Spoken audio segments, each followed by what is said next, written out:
కాబట్టి ఆయన తెలుసు.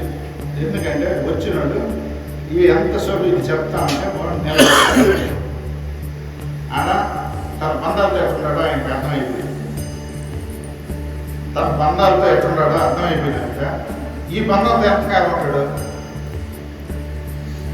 తల్లితో ఎట్టున్నాడో తెలిసిపోయింది, తండ్రితో ఎలా ఉన్నాడో తెలిసిపోయింది, భార్యతో ఎలా ఉన్నాడో తెలిసిపోయింది, భర్తతో ఎలా ఉన్నాడో తెలిసిపోయింది, పిల్లలతో ఎలా ఉండేదో తెలిసిపోయింది. ఎవరికి? ఆ గురుదేవుడికి. ఆ గురుదేవుడికి వీటిని తెలిసిపోయాక వీడి నాతో కూడా ఎంతకాలం ఉంటాడు ఆయనకి అదేందా? ఇప్పుడు అందరిని విమర్శించినట్టే రేపు నన్ను విమర్శించరా? ఈరోజు నన్ను ఎందుకు మెచ్చుకుంటా అన్నాడంటే ఏదైనా చెప్తాడు. కర్మ అనేది కాకుండా ఏదైనా చెప్తాడేమో,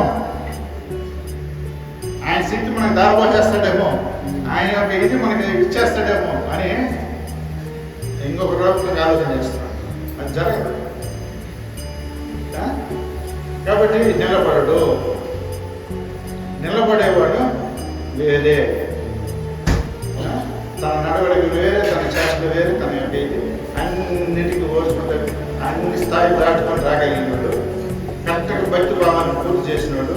ఇప్పుడు జ్ఞాన మార్గంలో కరెక్ట్గా ఉండగలుగుతాడని అప్పుడు అసలైనటువంటి అత్యంత సూక్ష్మమైన విషయాలు,